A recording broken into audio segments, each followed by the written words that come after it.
The cofactors are metal ions or complex organic compounds that make up a apoenzyme functional.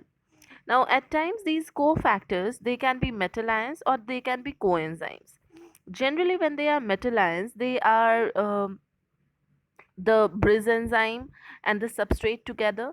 For example, the magnesium ions or the potassium ions, which are present in case of chlorophyll, magnesium ions, which are present in case of chlorophyll, or calcium ions, which are required for the blood clotting reactions. So, in that way, these metal ions they play a very vital role. Similarly, at times when they are combined with a protein, they form a catalyst as well. So they are acting both as metal ions as well as coenzymes. When they are acting as coenzymes, they are non-protein organic complexes. Now you can see another table over here where it's been discussed that they can be inorganic ions like the magnesium ion, selenium ion, iron ions, copper, magnesium, manganese, molybdenum, and nickel ions. When they are coenzymes, they are non-protein organic compounds like the vitamins as well as non-vitamins. Like non-vitamins, for example, glutathione, coenzyme Q, or adenosine triphosphate. When they are vitamins, fat-soluble and water-soluble vitamins also, they can act like that.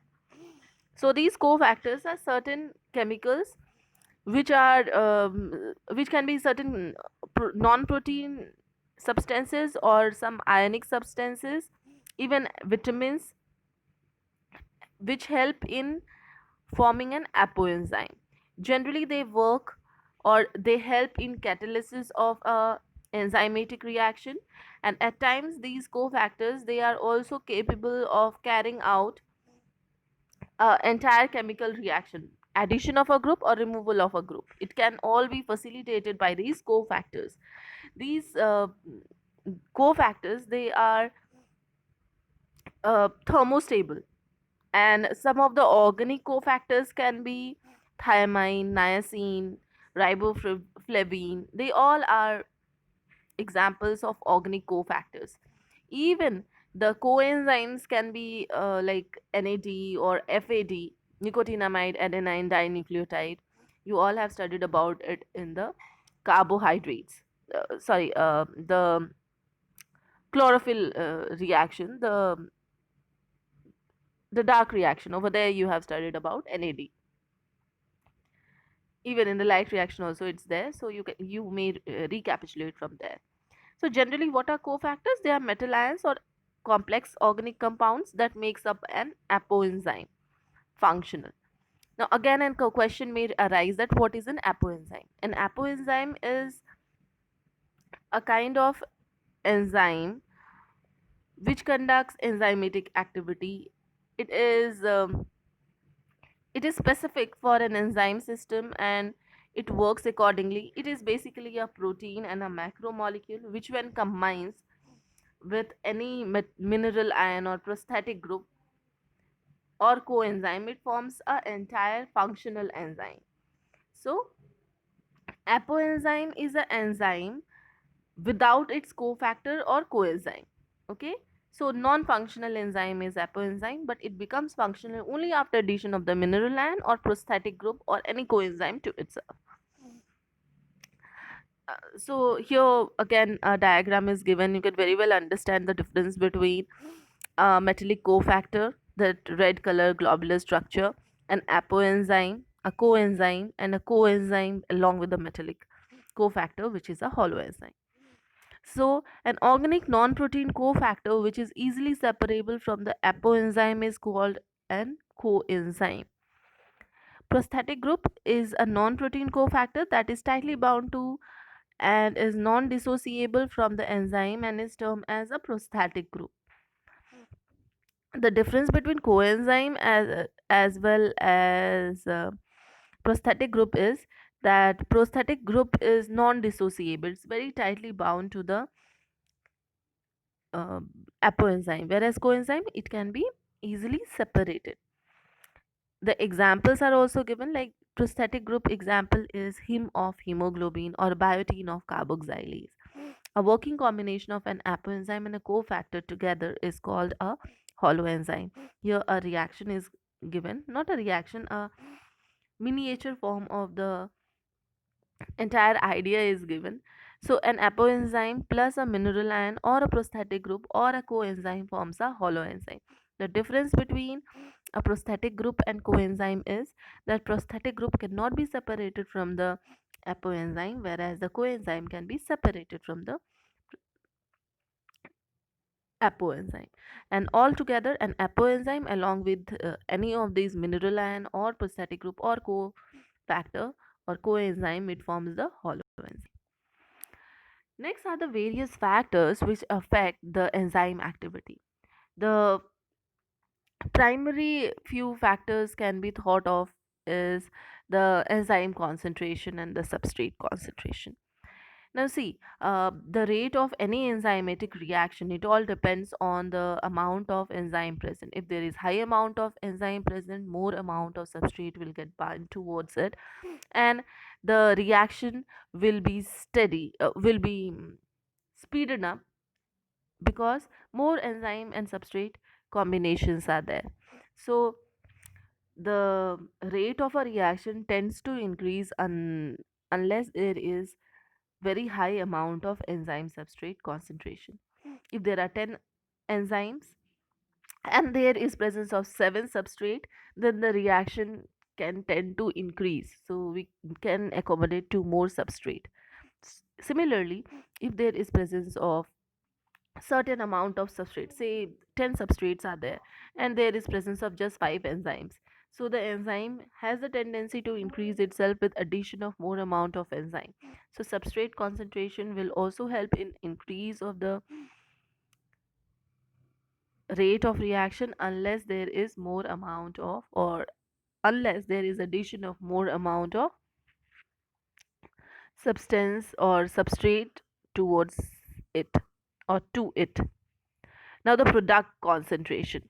What will happen if the product concentration is very high in a chemical reaction? If the product concentration is very high or accumulation of product in an enzymatic reaction is very high, then this will lower the enzymatic activity and hence the enzyme molecules will be free to combine with more substrate molecules. So normally what will happen? The products are quickly removed from the site of formation and the reaction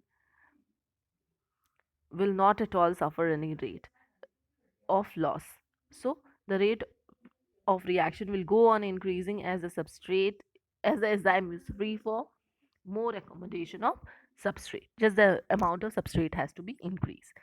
This was regarding the substrate concentration, the product concentration, and the product. Substrate, enzyme, and the product. Three things we have discussed. Next two over here are diagrams of optimum temperature and pH. As the temperature rises, the effectiveness of the enzyme increases up to a certain limit because the reaction is taking place in our body. So our body has a temperature of 37 degrees centigrade. So we can expect that the range of enzymatic activity in our body will be around 37 to 40 degrees centigrade. So in this temperature range, if there is a presence of any enzyme, then the enzyme reaction will go on increasing at a very high rate, but it will tend to decrease after a certain period of time. For example, rise in the temperature will be there unless the kinetic activity is very high.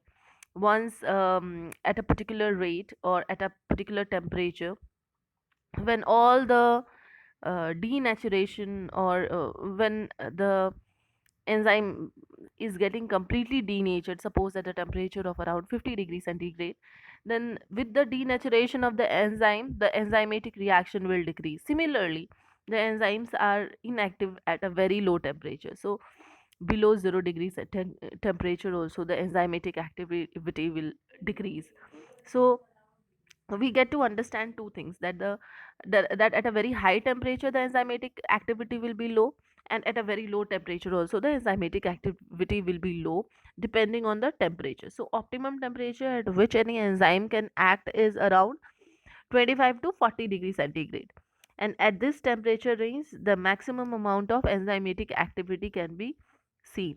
Whereas when the temperature decreases below 0 degree or increases above 40 degree, then the rate of reaction again decreases because of the denaturation of the enzyme. What about the pH? Similarly, our body has a particular pH in which it performs its activities, and this pH is somewhat similar to the hydrogen ion concentration of a body or a medium.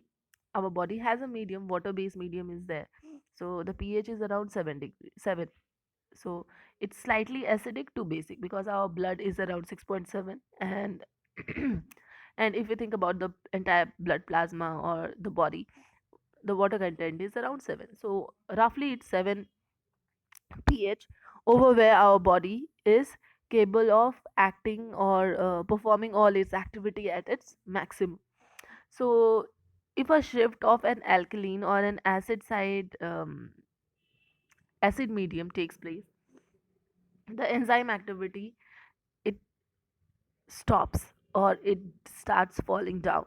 This is due to denaturation of the enzyme molecules and changes in the physical structure. Some digestive enzymes have their optimum level of activity to be very acidic, like the pancreatic juices, or the activity of the protein digesting enzymes like the trypsin and all, they all act at a very acidic pH of around 2, whereas um, certain other molecules, they act as a completely different pH of around like the basic medium.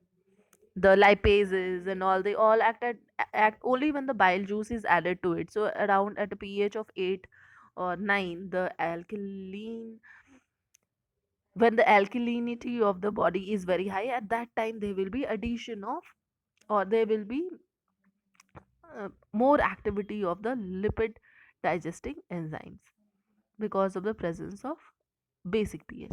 So the hydronium ion concentration changes the activity of a enzyme. So when there is addition or combination of a hydronium ion to a negatively charged alkyl group on an enzyme, this forms a neutralization reaction, and as a result ionic bonds are disrupted and enzyme folding pattern is changed, and as a result the denaturation of the enzyme occurs. So we have to also keep in mind that the pH is also to be maintained for any biochemical reaction to occur. There can be also certain factors, like we have already discussed about the inhibitors. What are the inhibitors? The cyanide. Cyanide is a very good example of an inhibitor, and this cyanide, whenever it is added to any chemical reaction, it shows a decrease in the rate of reaction. Even certain radiations, they also play the same role. They also act as poisons and inhibitors for the rate of reaction. Whereas, since these are the inhibitors, similarly there must be some activators of the enzymatic activity, and those activators are the proenzymes or the zymosins. So they are generally inactive, but as soon as they come in contact with the enzyme, they become very active and they initiate or accelerate the rate of reaction. For example, they are activated usually by hydrolysis of an inhibiting fragment, and they mask the active site. This is caused by specific ions or by other enzymes, and as a result, these ions or these substances are known as the activators.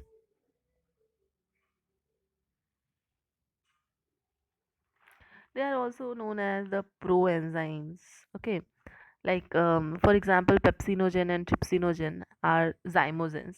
So when they are produced by gastric glands or pancreas, they uh, they are changed to active form. Like pepsinogen is converted to pepsine by hydrogen ions in the stomach, and similarly trypsinogen is changed or is activated by hydrolysis, and it is formed to trypsin, then only it becomes active.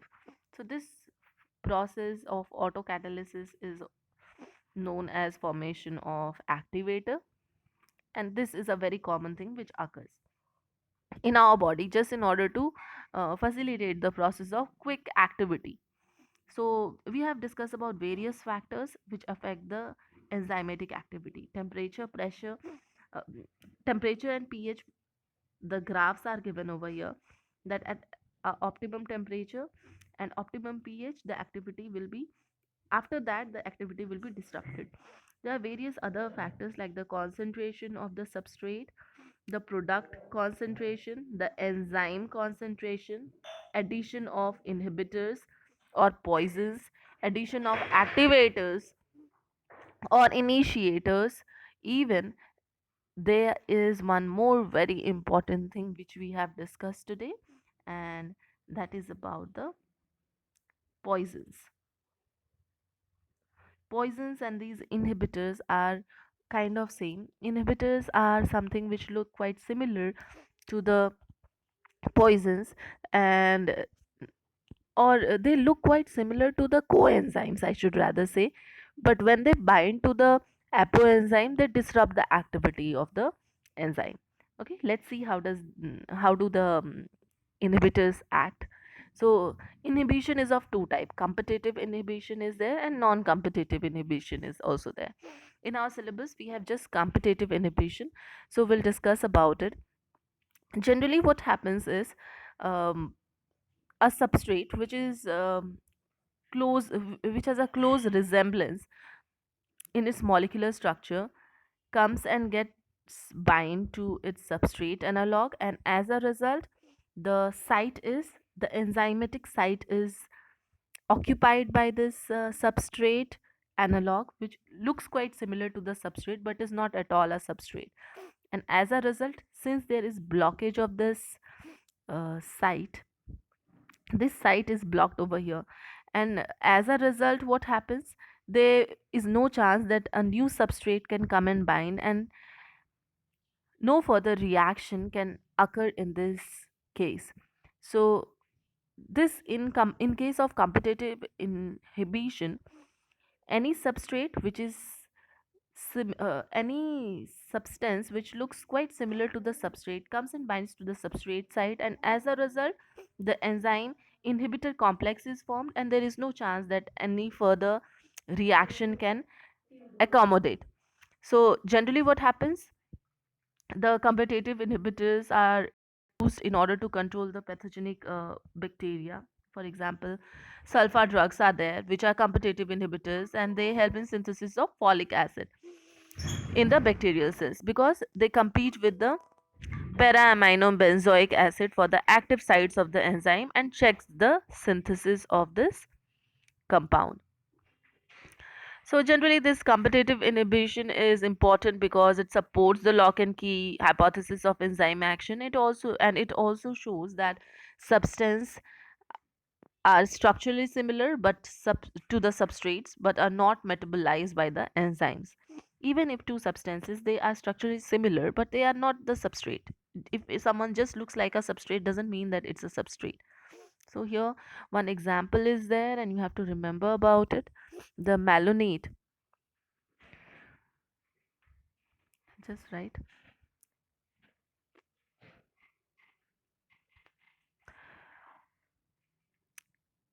Malonate, it closely resembles the succinate.